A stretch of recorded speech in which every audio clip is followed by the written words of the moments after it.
हमने अपने इंट्रो में डिस्कस किया था कि हमारे पास एक टॉपिक है cost of capital.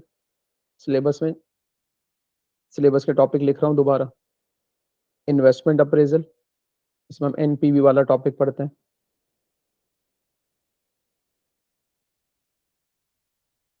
Sources of finance,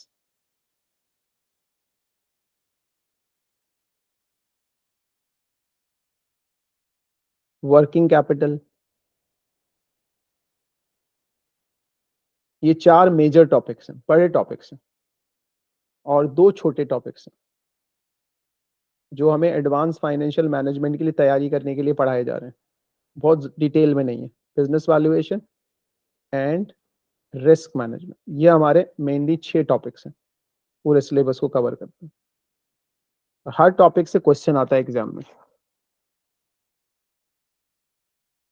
अब ये जो हम टॉपिक पढ़ने जा रहे हैं इन कॉन्टेक्स्ट ऑफ, ये टॉपिक इसके साथ भी कनेक्ट है, ये टॉपिक इसके साथ भी कनेक्ट है, इसलिए बहुत इंपॉर्टेंट टॉपिक है cost of capital, which is connected with sources of finance and also that will help us in investment appraisal.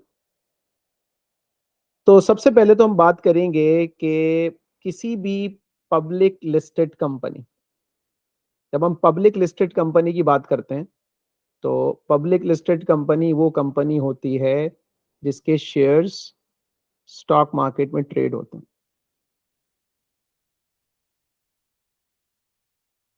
अब स्टॉक मार्केट में जब शेयर्स ट्रेड हो रहे हैं, that means increase in share price is gain, capital gain, and decrease in share price is capital loss.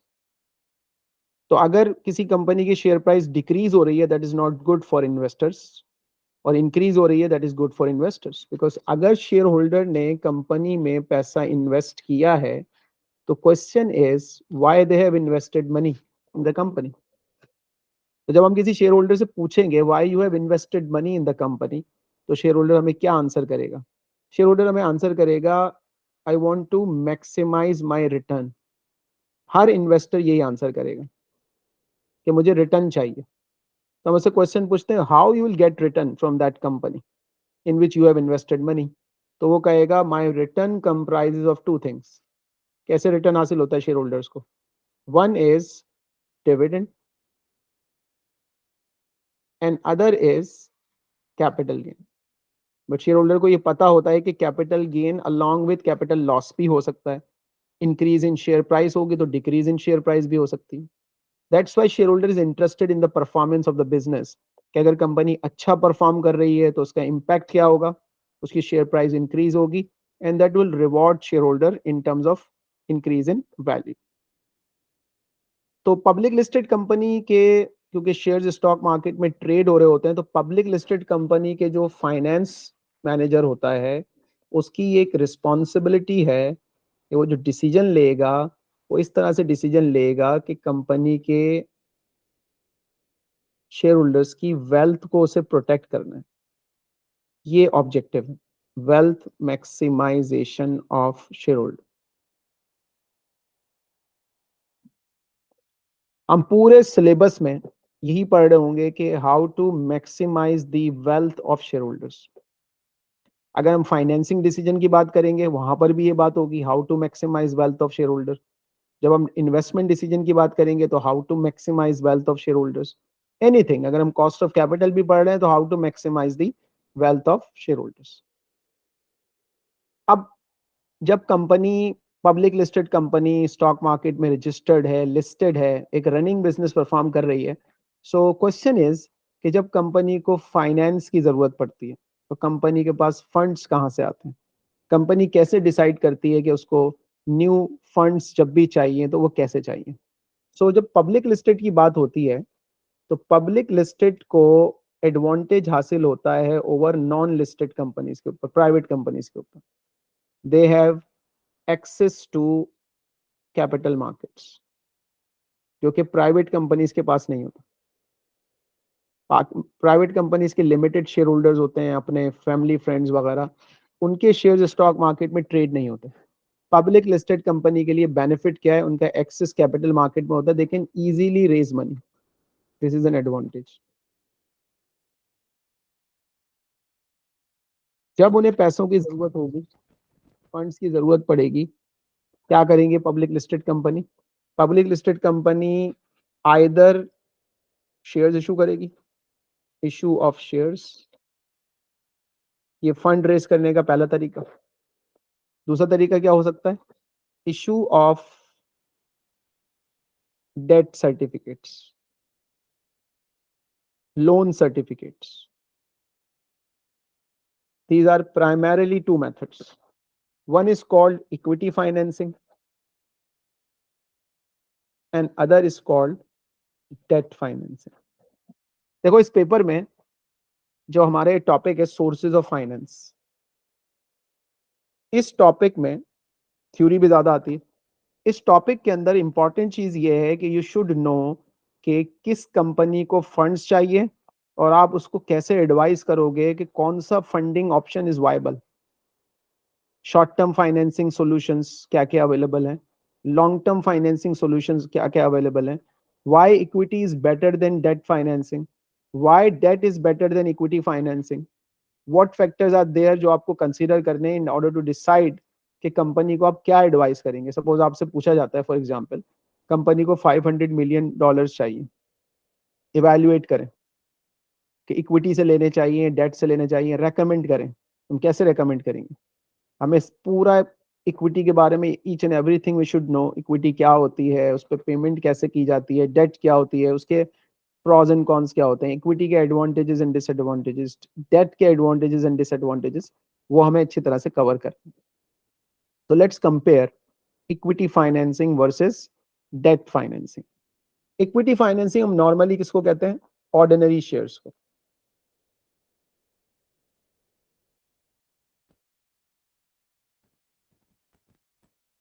Ordinary shares जब company issue करती है, ordinary share holders को दे प्रोवाइड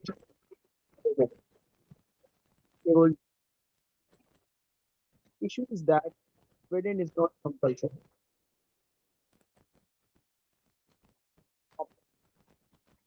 मैनेजमेंट डिसाइड करेगी तो हम डिविडेंड देंगे, अगर नहीं डिसाइड करेगी तो डिविडेंड नहीं देंगे। तो शेयर होल्डर को डिविडेंड गारंटीड नहीं मिलता, लेकिन लोन प्रोवाइडर को इंटरेस्ट गारंटीड मिलता है। Interest is compulsory, dividend is optional.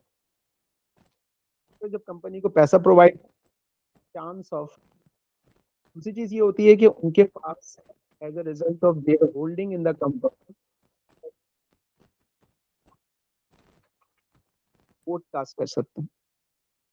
उसकी बेसिस के पास उनके पास कंट्रोल आ जाता है कंपनी के अंदर, ऑनरशिप में उनकी पार्टिसिपेशन हो जाती है, ऑल ऑनर।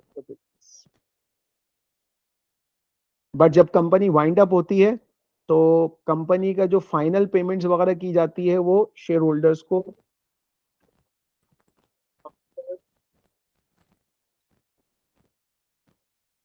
रिटर्न करने के बाद कंपनी के शेयर होल्डर्स का नंबर आता है लास्ट, इसको हम कहते हैं क्रेडिटर हायरार्की। पहले किसको पेमेंट की जाएगी, कंपनी सबसे पहले किसको पेमेंट की जाएगी और सबसे लास्ट में किसको पेमेंट की जाएगी। तो इसकी लिस्ट ये होती है कि सबसे पहले हम अपने उन क्रेडिटर्स को पेमेंट करते हैं दो जिनके पास कोई सिक्योरिटी है, उसके बाद अनसिक्योर्ड क्रेडिटर्स का नंबर, उसके बाद प्रेफरेंस शेयर होल्डर का नंबर,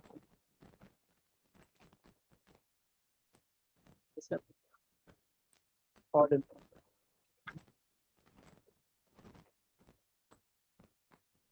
शेयर होल्डर आएगा।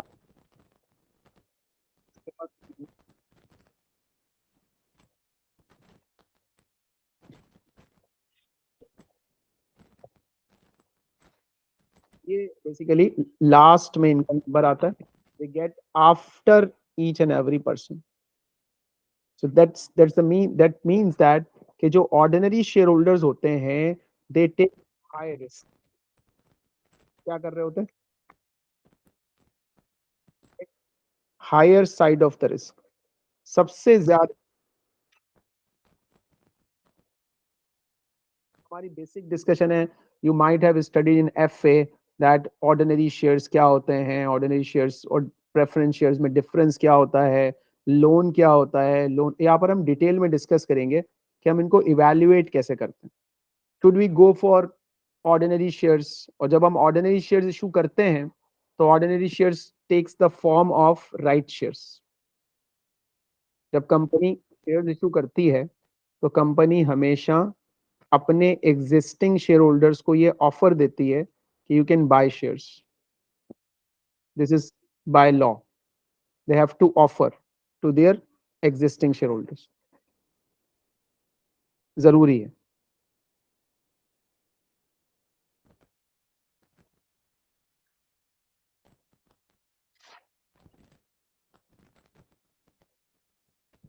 फॉर एग्जाम्पल, अगर हम ऑर्डिनरी शेयर होल्डर से फंड रेस करने की बात करते हैं, what ordinary share holder will get, उसको क्या मिलेगा? तो इन्वेस्टर जो भी है, इन्वेस्टर चाहे वो त्यसमै जाउँ न एकछिनमा आफै भइहाल्छ. वॉइस बंद कर लो बॉस, करो अपने आप को. होइन लिनु पर्दैन पर्मिसन. आस्किङ टु जोइन एकछिन चलिरहन्छ आफै भइहाल्छ.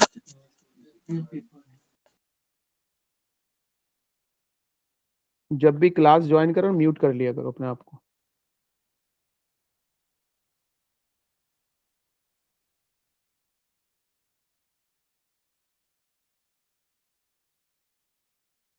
तो इन्वेस्टर जो होगा, शेयर होल्डर जो होगा, शेयर होल्डर जब कंपनी में पैसा इन्वेस्ट करेगा तो शेयर होल्डर डिमांड करता है रिटर्न, कि मुझे कितना रिटर्न मिलेगा. और वो रिटर्न डिमांड करेगा ऑन द बेसिस ऑफ कि वो उस कंपनी में कितना रिस्क ले रहा है, how risky is the business. And the principle is, जितना ज्यादा रिस्की बिजनेस होगा, higher the risk, higher the rate of return.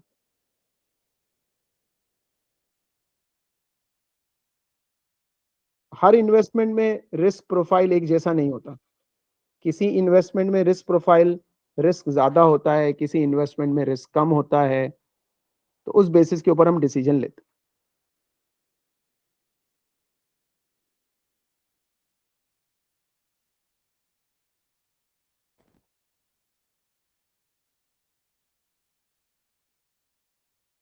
Likewise जब हम लोन प्रोवाइडर से पैसा लेंगे ना, जब हमें कोई डेट प्रोवाइड करेगा, लोन प्रोवाइडर होगा, डेट फाइनेंसिंग प्रोवाइड करेगा, तो वो देगा तो उसे हम हर साल क्या दे रहे होंगे? उसे हम हर साल इंटरेस्ट पे कर रहे होंगे. And interest is compulsory.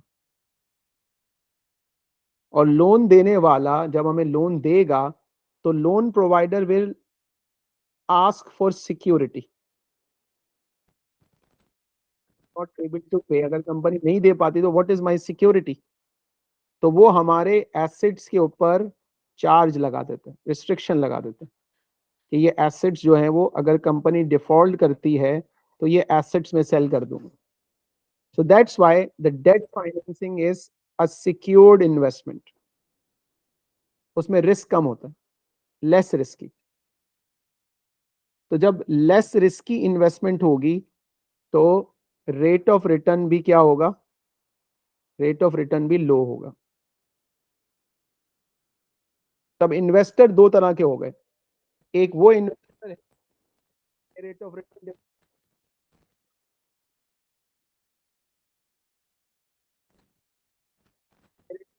And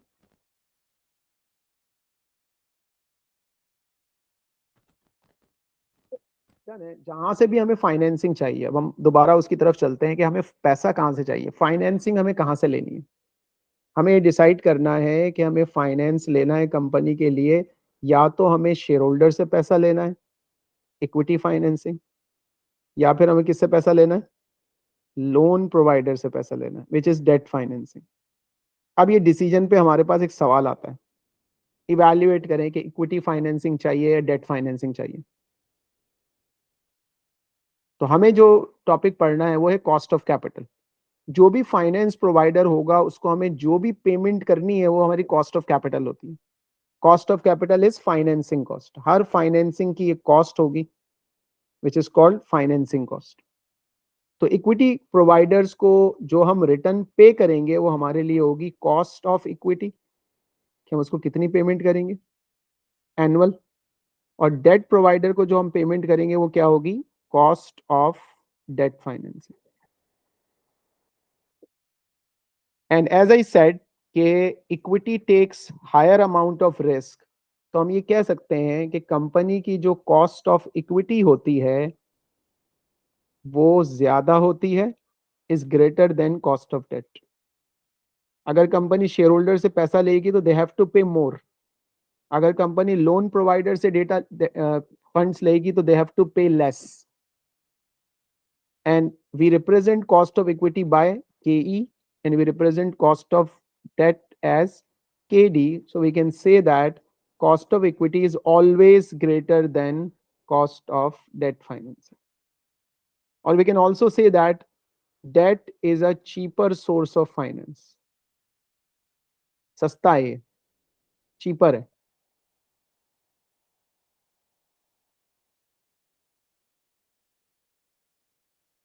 FM के एग्जाम में थ्योरी बहुत ज्यादा आती है। थ्योरी के लिए जो हम डिस्कशन कर रहे हैं थ्योरेटिकली, फाइनेंसिंग के बारे में, रिस्क के बारे में, रिटर्न के बारे में, इसकी अंडरस्टैंडिंग बहुत अच्छी होनी चाहिए। कौन सा कंपोनेंट फाइनेंसिंग का ज्यादा रिस्की है, कौन सा कम रिस्की है, कहाँ, why debt is a cheaper source of finance, discuss. Suppose 5 marks, ये थ्योरी का सवाल है। Why debt is a cheaper source of finance. Student FM के एग्जाम में काफी स्ट्रगल करते हैं थ्योरी में। अब यू हैव टू डिस्क्राइब कि debt is a cheaper, we know that कि debt cheaper source of finance है, बट व्हाई, रीजंस लिखने पड़ेंगे। तो अब यहां पर हमें ये क्लियर होना चाहिए why debt is a cheaper source of finance, लिखना भी पड़ेगा। तो एक रीजन जो है उसका चीपर सोर्स का इन्वेस्टर्स के एंड से देखेंगे हम, और एक रीजन उसका हम कंपनी के एंड से देखेंगे, कंपनी को उसका चीपर एलिमेंट क्यों होता है। इसी तरह हमारे सामने एक सवाल हो सकता है, discuss the disadvantages of debt financing, why debt is harmful।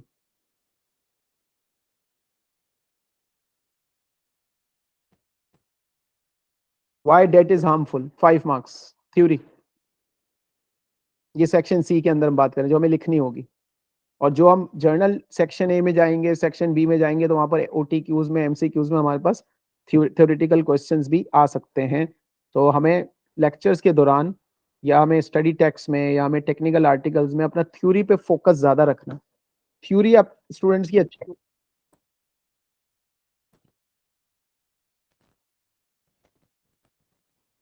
Technical art, read